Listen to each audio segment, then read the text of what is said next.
Tu disais, on est très efficace, pourquoi? Ben, parce que je trouve qu'on se connecte et ça y est, on est parti. Moi, ça va alors qu'il est chez moi, mais pour toi, je trouve ça vraiment une gageure. Oui, pour ceux qui n'étaient pas là, bah, vous ne pouviez pas être là parce qu'on a lancé l'enregistrement juste après, mais j'ai dit à Isabelle, on va faire une séance, un petit podcast court aujourd'hui parce que je vais aller me recoucher après. J'ai pas beaucoup dormi cette nuit. Parce que c'est 6h30 du matin chez toi, moi c'est 12h30 et donc c'est pas la même, hein. C'est pas la même chose. Ben, 6h30 ça me va d'habitude. C'est juste que je me suis couchée plus tard. Voilà. Me lever de bonne heure, ça me dérange pas. C'est quand je me couche tard hein, que je dors pas beaucoup. Fait que comment vas-tu? Ben ça va. Ouais, Ça ça va, ça va. va, Ouais. ça va, ça va. Aujourd'hui, ouais, j'ai eu une matinée très variée déjà et très joyeuse. Ouais. Ouais, j'ai allé courir, j'ai fait du fractionné, je retrouve mon souffle, ça fait plaisir. J'ai pas forcé, j'ai eu les sensations parce que j'ai arrêté, j'ai arrêté la course là pendant quelques semaines et puis j'avais des soucis avec le souffle hein, et, et c'était lourd et puis là je retrouve mon souffle et du coup ça a fait vraiment du bien. Donc je repars tranquille, sans me mettre la pression parce qu'on va refaire une course, mais en septembre. Euh, c'est vrai que d'avoir cette ligne d'horizon un peu plus éloignée, de prendre mon temps, c'est agréable. C'est une course de combien? Ben, on va refaire le Paris-Versailles et du coup, moi j'avais fait 2h06 et ce matin en courant, je me suis dit que je voudrais descendre en dessous des 2 heures, que j'aimerais bien faire 1h55, 1h50, ça serait top.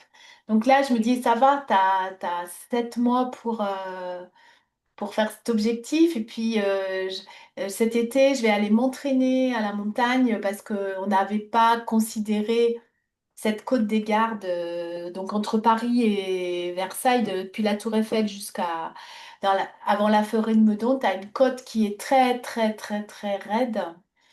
Et l'année dernière, on l'avait complètement minimisée. Tu vois, on s'entraînait sur une petite côtelette là chez nous, on disait, oh bah top, mais sauf que là, elle dure 3 kilomètres. Ah, quand même. Ouais, donc on a perdu énormément de temps parce qu'on l'a fait à pied. Parce qu'en fait, t'es tellement dur que tu vas plus vite de marcher à pied vite que de courir, tu vois. Et donc là, je me suis dit, je vais m'entraîner cet été à la montagne. Et puis, je vais peut-être changer de... tu sais, parce que c'est bien quand tu fais de la course à pied de faire un autre sport à côté. Et de Mhm. prendre mon vélo et d'aller m'entraîner à la montagne pour le souffle, quoi, en fait. Parce Ok. que du coup, il y a moins l'effort. T'es plus sur le cardio, tu vois, que sur la musculature. Donc, voilà. Donc, j'étais contente. Et puis après, j'ai préparé un petit... je vais certainement faire un sommet, participer à un sommet au mois de mars. Et donc, après, j'ai préparé les cadeaux de... Tu sais, il faut donner des cadeaux. Donc, c'est des pratiques de sophro, justement, de la conscience du corporel. Et il y avait quelque chose qui me venait, qui est très présent là depuis quelques temps, puis qu'on échange souvent, Marie-Pierre, hein. C'est que c'est bien beau de savoir la théorie, mais de vivre l'expérience, c'est complètement autre chose. Donc, là, ces temps, c'est vraiment ce qui m'anime, c'est faire vivre l'expérience Mhm. aux personnes pour que quand tu es dans le chaos de la vie ou dans le tumulte de la vie, j'ai envie de dire, bah, que d'un coup, tu vois, tu te dis, ah oui, j'ai fait cette expérience de détente, d'apaisement, de retour à soi, de présence, d'amour, enfin voilà. Et puis, je peux y revenir, tu vois. Ouais. Donc toi, c'est quand en mars? Ben, je sais pas, écoute, j'ai reçu un mail parce que j'ai postulé, j'ai reçu un mail que j'étais acceptée, mais on va caler, elle va nous proposer des dates et puis on va, on va, on va caler l'intervention. Enfin, je pense que c'est OK, j'espère que j'ai bien compris, voilà. Et c'est un sommet spécial entreprendre au féminin. Ok. Ouais, C'est rigolo parce que moi, en mars, je fais un sommet de conférenciers. ouais. Et j'étais en train d'ouvrir un document là pour me rappeler la date. Le sommet, c'est du... Attends, si j'ouvrais le bon dossier, ça serait bien. Le sommet, c'est du lundi 16 mars donc 16, 17, 18, 19, 20, 21. Samedi 21 mars. Et moi, c'est le mercredi 18 mars. Bah, on va Euh, se suivre parce que je crois que là, entreprendre au féminin, c'est aussi des conférences, hein. C'est je sais pas de bêtises, ça doit être du 4 au 10 mars. ok, c'est la semaine d'avant. Ouais, c'est ça, Oh, c'est tu sais ça. déjà le titre de ta conférence? Alors, bah, je l'ai noté, attends, bouge pas. Donc, moi, je vais parler moi, ce qui m'anime, c'est vraiment nos systèmes internes invisibles. Et les systèmes. Alors, attends, qu'est-ce que j'avais mis?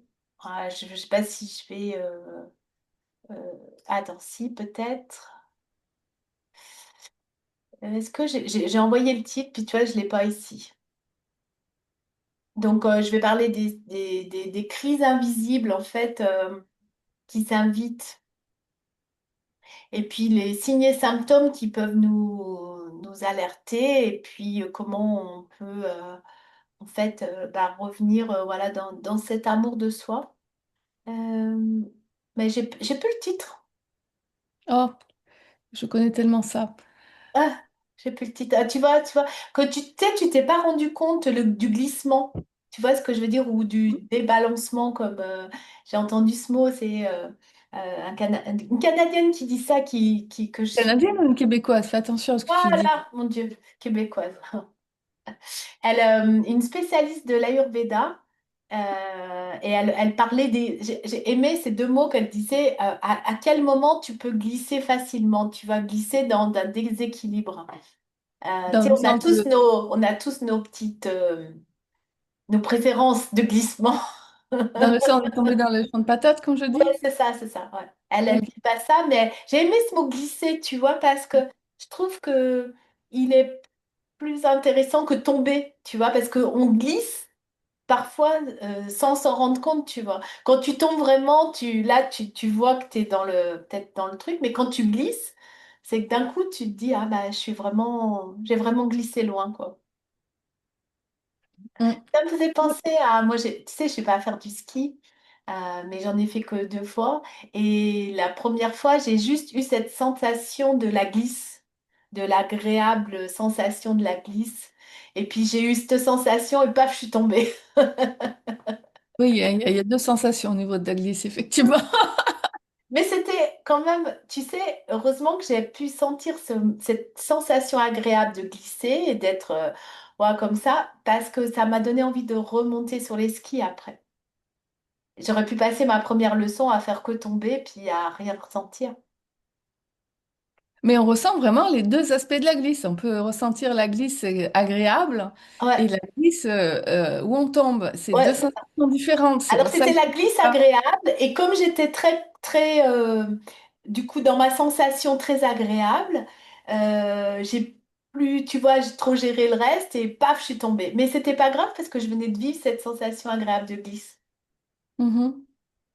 Oui, tu veux dire la glisse quand tu maîtrises plus rien et puis que ça part en sucette, quoi. Tu sais que ça va partir mal, hein. Ah ouais, c'est pour ça que je te dis, c'est deux sensations différentes. Ouais. C'est- Voilà, donc voilà, puis, et puis bah, tu vois, j'ai déjà fait quand même pas mal de choses parce qu'après, juste avant toi, j'avais mon cours de chant et là, c'était cerise sur le gâteau, la personne est venue à la maison. Donc là, j'étais comme dans mes pantoufles à faire mon cours de chant, c'est chouette, ouais.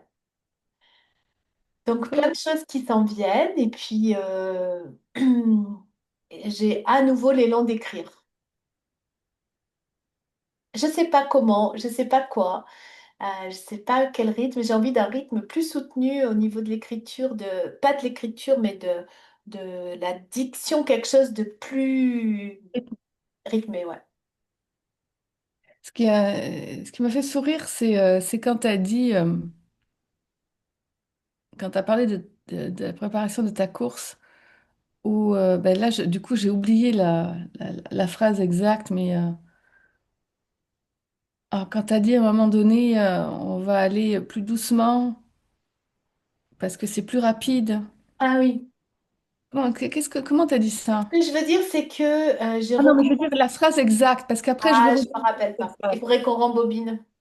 Ouais, c'est ça. Ce que je voulais dire, c'est que j'ai recommencé plus doucement pour être plus rapide. Ouais, c'est vrai que c'est un peu bizarre. Mais non, et je trouvais ça intéressant parce que euh, cette fameuse phrase de, je sais plus de qui elle est, mais qui est une paraphrase de quelqu'un en psychologie sur les états d'urgence, par exemple, qui disait doucement, on est pressé. Il y a beaucoup de phrases comme ça enfin, c'est ça, qui ont été dites de façon différente, mais je ne me rappelle plus de quel psychologue ça vient. Et, euh, et c'est quand même une des thématiques qu'on a parlé hier toutes les deux, qui à un moment donné, c'était de prendre le temps de construire et de prendre le temps dans le sens d'avoir du plaisir à faire ce qu'on fait, surtout quand on a plusieurs projets en même temps. Et, euh, et à un moment donné, quand on réalise qu'on est juste en train de se battre pour caler les projets dans les 24 heures qu'on a, peut-être qu'il y a, peut-être qu'il y a un flow dans lequel on n'est plus, quoi. Peut-être qu'on n'est plus en train de glisser de la même façon, quoi. Et j'ai dit peut-être parce qu'il y en a pour qui c'est peut-être pas le cas, mais et qu'on avait conclu la même chose, c'est que Ouais. cette année, on avait envie de glisser avec la première version que tu as faite, que tu as dite tantôt, c'est-à-dire avec délectation. Mais tu vois, ça, moi, c'est vraiment mon pattern d'avoir plusieurs projets et d'aller à fond dans chacun des projets. Et puis l'année dernière, ça n'a pas changé. J'ai fait encore pareil. Et puis j'ai enchaîné. Et là, vraiment, j'ai failli me ramasser encore un bonne brûlure sur tous les plans. Et puis, je l'ai vraiment vu. Et du coup, là, tu vois, au début d'année, j'arrivais plus à rien faire. Et je me suis dit, wow, wow, wow, wow, wow. Et là, j'aurais pu recaler des choses, tu vois.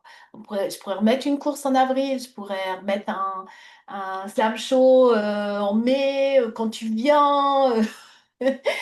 Mais j'ai pas envie. J'ai vraiment envie de goûter la préparation et puis de faire ça peut-être moins, mais mieux.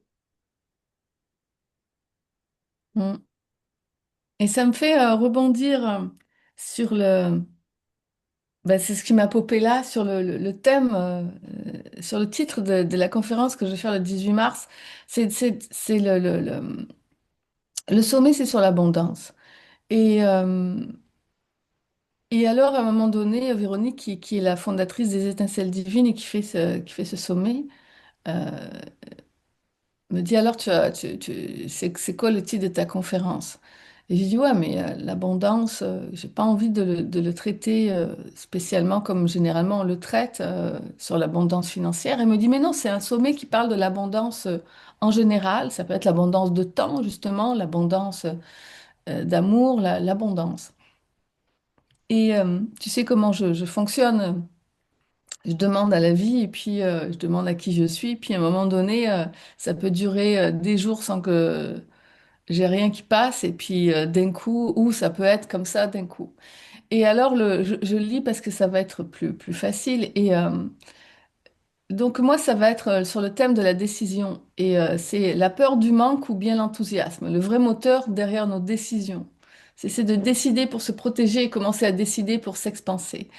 Et, euh, et pourquoi ça me fait penser à ça? Pas pour faire de la pub, même si c'est très bon que ça en fasse aussi, autant pour ton sommet que pour le mien. Mais c'est, c'est parce que ça part d'une décision. La fameuse décision, est-ce que je suis dans le champ de patates ou est-ce que je suis dans l'unité? Hein.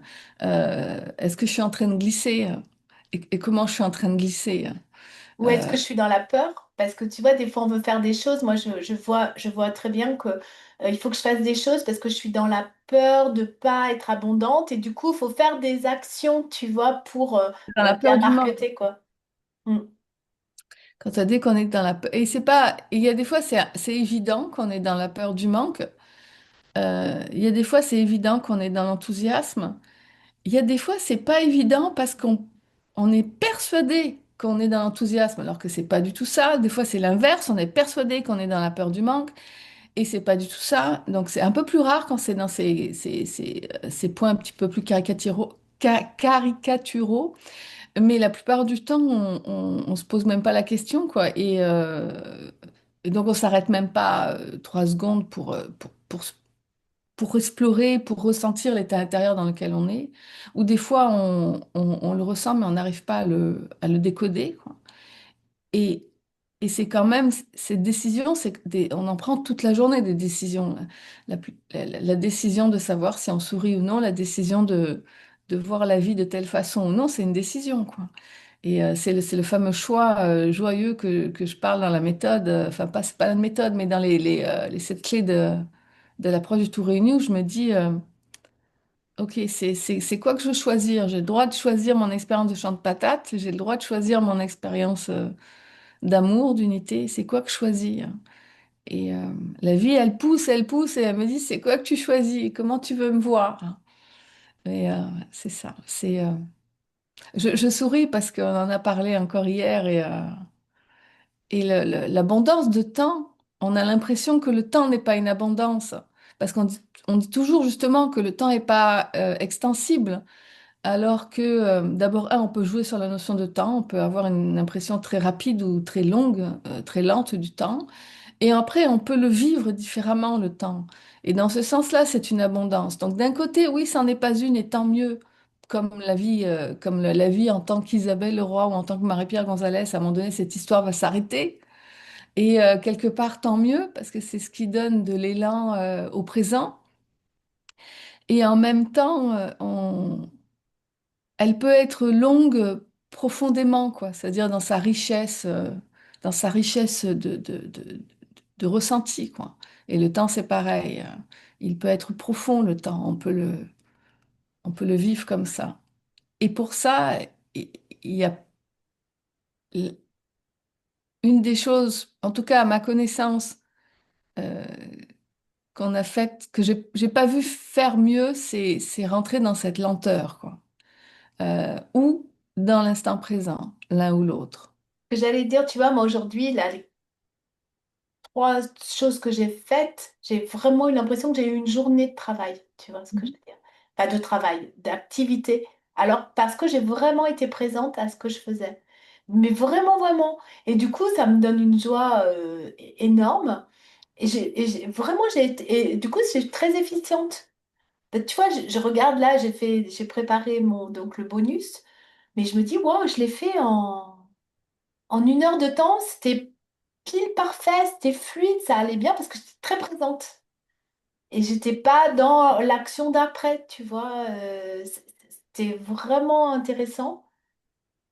Et puis ce que tu disais par rapport à la décision, moi j'avais aussi fait un podcast là-dessus, c'était aussi que parfois on décide à partir du passé. Tu sais, on parle des patterns là, tu vois, de nos schémas internes. Et, euh, et parfois aussi, inconsciemment, on va décider à partir de ça, parce que ça a bien marché ou parce que ça n'a pas marché, et on croit que du coup, il faut continuer de décider sur ce modèle-là, en fait. C'est comme un modèle qu'on a en nous. Et, euh, et c'est dur de s'extraire de ça, je trouve, aussi, pour décider. Mm. Et ouais, je souris parce que le point de départ, c'est l'enthousiasme dans le sens le point de départ, c'est l'unité. Mm, Après, dès qu'on est dans cet espace-là, on peut ressentir, on peut voir, on peut entendre le message qui est, rappelle-toi, la dernière fois, tu as fait ça, ben, sache que ça va être bon à nouveau. Ce qui est différent de quand on le rationalise à la base, quoi. mm. De même Oui, que moi, dans ma vie, je vais rationaliser beaucoup, mais toujours après, parce que ça amuse mon humain. Et puis, c'est surtout une excellente façon de communiquer avec les autres. Même si dans mon entourage, je dis souvent, incluant dans mon emploi salarié en management, incluant, c'est une intuition, je vais aussi beaucoup, beaucoup rationaliser, parce qu'à un moment donné, quand tu es dans un monde, surtout quand tu es dans un monde d'affaires, un monde entrepreneurial, si tu veux communiquer, si à un moment donné tu rationalises pas un peu, ça devient un peu compliqué, même si on peut maintenant entendre le mot intuition, intuitive, ce qui est déjà très agréable. Puis je me suis rendu compte aussi que ça amuse mon humain, dans le sens où à un moment donné, il fait OK, c'est quoi la prise de risque actuellement? On rationalise souvent, généralement, pour voir quelle est la prise de risque. Et voilà. Mais à la base, toutes mes décisions, quelles qu'elles soient, même celles qui paraissent les plus stratégiques et les plus affinées, viennent toujours de mon espace d'unité, quoi. Et des fois, elle est fulgurante, comme tu as eu ce matin, et que tu as fait ça en 1 heure. Et des fois, le moment présent m'amène simplement à un calme et à un rien. Et ça va être un mois après. Ou des fois c'est par goutte, c'est-à-dire que le lendemain j'ai une fulgurance et en même temps je sens que c'est pas la fulgurance finale. Je sais pas si ça t'est déjà arrivé. Et je dis ok, bah pour l'instant on va là, mais je suis pas sûre que ça soit. Ou des fois j'ai l'impression que ça l'est. Et puis en fin de compte, au moment où il y a la fulgurance finale, c'est comme un pull qui s'est tricoté avec différents petits points de croix. Où je dis ça parce que c'est le seul point, le nom de point que je connais, mais d'ailleurs pour ceux qui savent tricoter, plein de différents types de points, mais bah, peut-être que la croix, c'est cool au niveau du chemin décisionnel, à savoir si tu tournes à gauche, à droite, tu vas en bas, en haut. Mais c'est ça. Et c'est là où tu te dis, en fin de compte, la vie est riche et il n'y a pas de, comment dire, de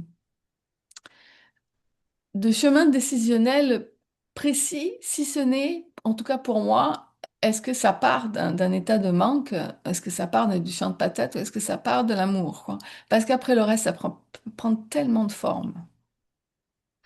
Si je peux continuer sur la métaphore du tricot, je suis en train de me crocheter un petit boléro et puis ça allait pas D'accord. du tout, tu vois. Je l'ai déjà défait 2 fois.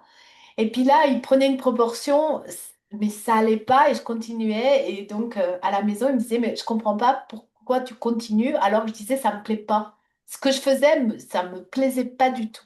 Puis je voyais qu'il y avait un problème. Puis hier, j'ai dit, bon, vraiment, je voudrais finir mon boléro parce que c'est pour l'été. Puis là, le printemps arrive, donc je voudrais m'en finir. Et je reprends le tuto. Et là, je vois que je n'ai pas du tout suivi le truc, tu vois. Et que je comprends pourquoi mon machin, il s'en allait comme ça, alors que normalement, il devait. Parce que j'avais pas fait les manches. Et donc, du coup, j'ai redéfait l'équivalent d'une pelote complète. Et je vois, il y avait mon mari qui était là, puis il me regardait faire, puis il me disait, mais encore que tu redéfais. Et, et j'ai eu le flash de pourquoi j'avais pris ce mauvaise route, tu vois, mais j'ai poursuivi longtemps sur ce mauvais chemin, hein, en me disant que ça me plaisait pas, tu vois. Donc, c'est drôle, tu vois, de continuer en disant, mais non, parce qu'au fond de moi, intérieurement, je devais sentir que c'était pas le beau, que ça allait pas. Et puis là, bah, je l'ai repris, je l'ai redéfait, et puis bah, ça va bien mieux, parce que ça y est, ça ressemble à un boléro. Et puis je sens que je vais pouvoir en finir, tu vois, cette semaine, ou peut-être ce week-end prochain.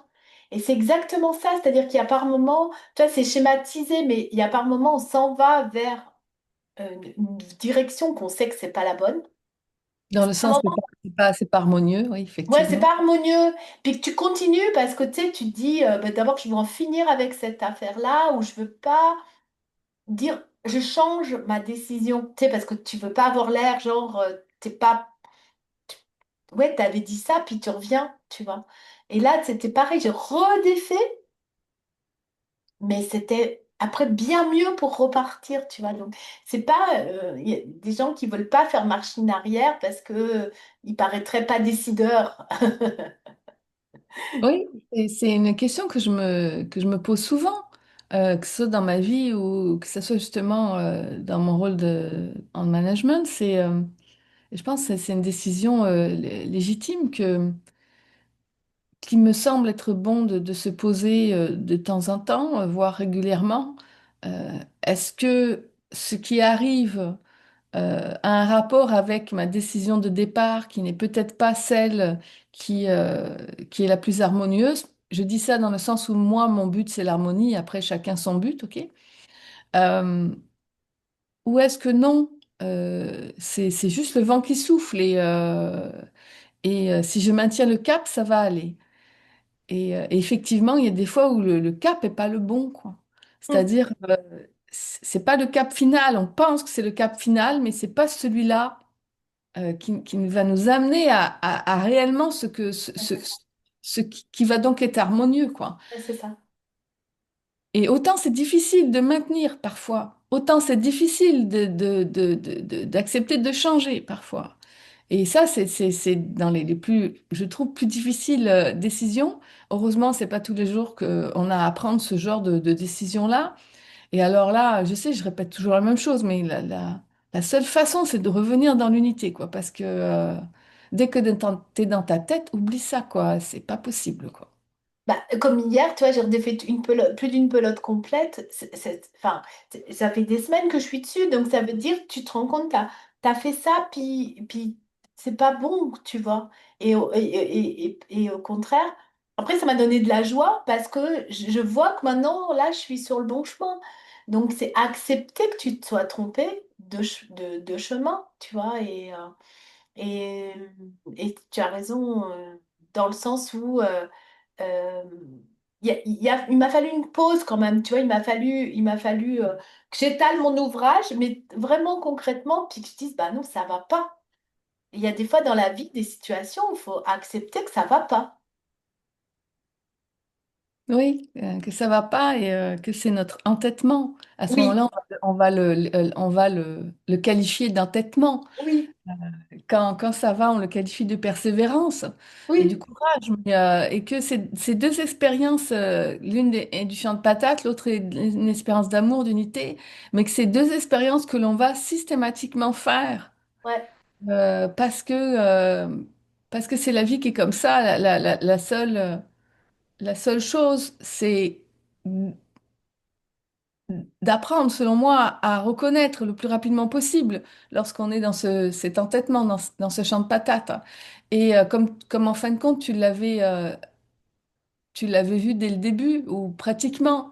Et c'est là où tu te dis, et là on revient à ce que tu as dit au début, c'est que si tu prends pas de pause, si tu le balayes de la main et que tu prends pas un peu de temps juste pour aller observer ce qui se passe vraiment en toi, est-ce que est-ce que c'est vraiment un petit souffle de fatigue, mais en fin de compte, non, il y a l'enthousiasme qui est là, ou est-ce que non, c'est un message, quoi, c'est ta petite voix qui te dit, Hum. je le voyais, ça gondolait, tu vois, je voyais que ça allait pas. J'ai voulu continuer. Toi, là, je me suis entêtée parce que je voulais en finir, tu vois. Et en fait, eh ben, j'ai pris plus de temps parce que j'ai continué plusieurs semaines, hein. Puis je le reprenais pas enthousiaste. Tu vois, je le reprenais pas enthousiaste parce que je disais, il faut que je m'en débarrasse de ce truc, tu vois. Alors que c'est quand même complètement euh, paradoxal de faire une activité qui est censée te détendre et la faire pour t'en débarrasser. Ah, je te comprends tellement parce que je l'ai vécu souvent, ça, et puis je vais le revivre encore, mais à ce moment-là, je dis toujours à la vie, s'il te plaît, si je le revis encore, fais en sorte que ça soit clair. Oui, c'est ça. Non. Parce que, parce que je sais que je vais souffrir. La souffrance étant, ça peut être simplement de la frustration, de l'irritation, mais des fois, ça a des conséquences physiques. Des fois, on va trop loin, puis on se fait mal. Physiquement, on tombe alors qu'on avait senti la fatigue avant, et on avait senti notre corps qui avait fait peut-être arrêter là. Ou dans une discussion, tu vois, on sait qu'il faudrait peut-être aller faire un tour, puis se poser, puis tu vois, pas aller plus loin, parce que des fois, c'est comme après on dit les mots dépassent la pensée, oui, mais c'est fait. Alors que tu l'avais senti que, tu vois, là, c'était pas le moment. Euh, Tu as dit aussi quelque chose, cette semaine, j'ai goûté pour la première fois, peut-être ça peut paraître bizarre, le silence de mes pensées. Pas très longtemps. Euh, et c'était d'une infinie agréabilité. Ça n'existe pas, mais pendant quelques minutes, c'était pendant une méditation, je n'ai plus eu de pensée et je voyais qu'il n'y avait plus rien. Il n'y avait plus rien. Et je goûtais ça et,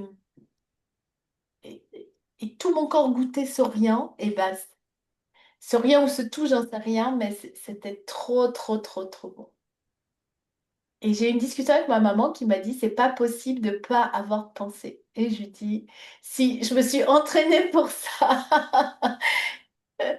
Et Et on peut aussi goûter, je dis ça pour rassurer les gens qui nous écoutent et qui peuvent dire, mais moi je l'ai jamais vécu, mais il y a aussi un moment que j'aime beaucoup, c'est quand je suis avec mes pensées en paix.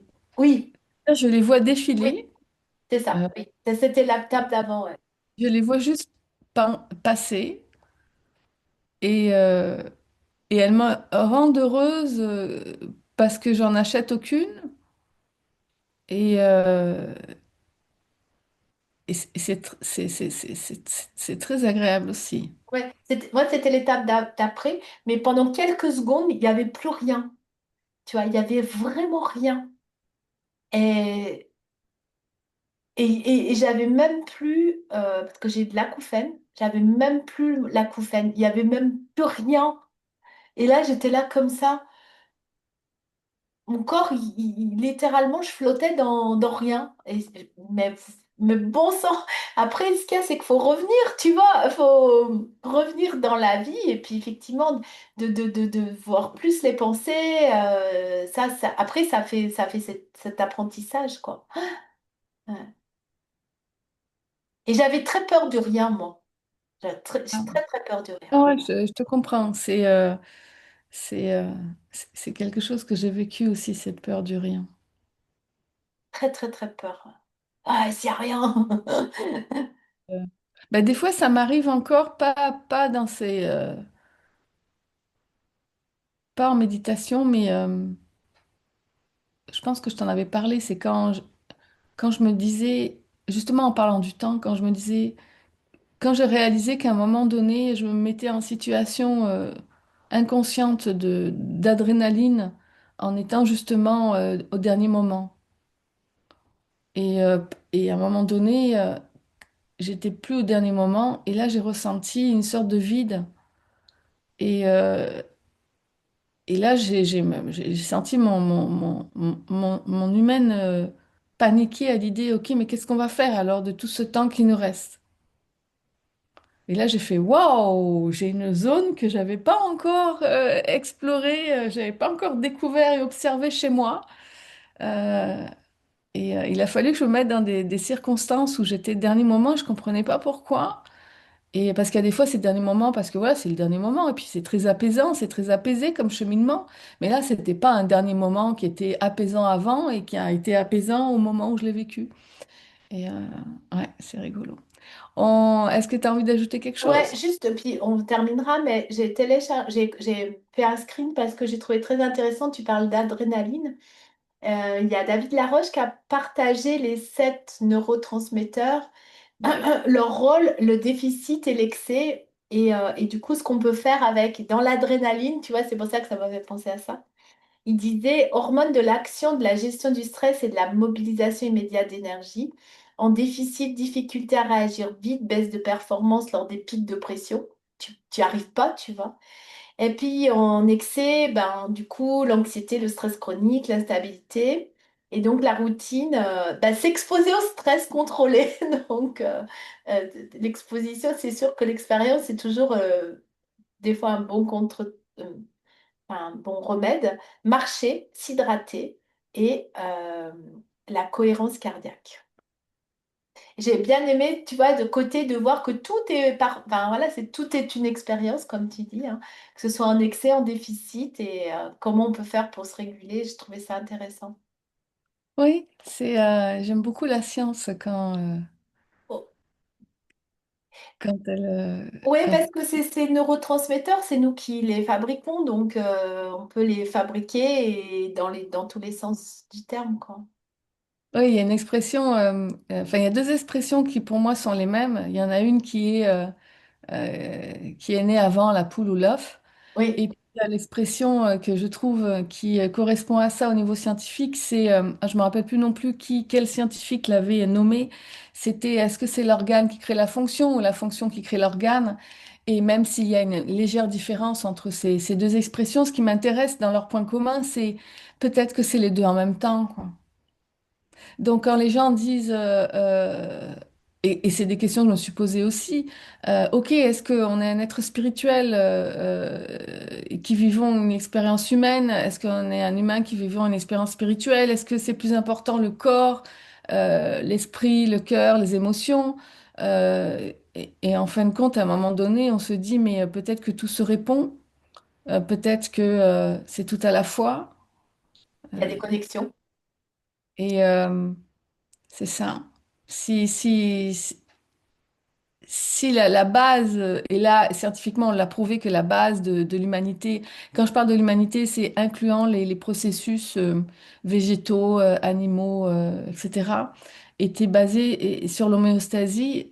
Je me dis, du coup, ça veut vraiment dire que c'est un tout et que ce tout s'équilibre, s'harmonise naturellement, c'est un tout.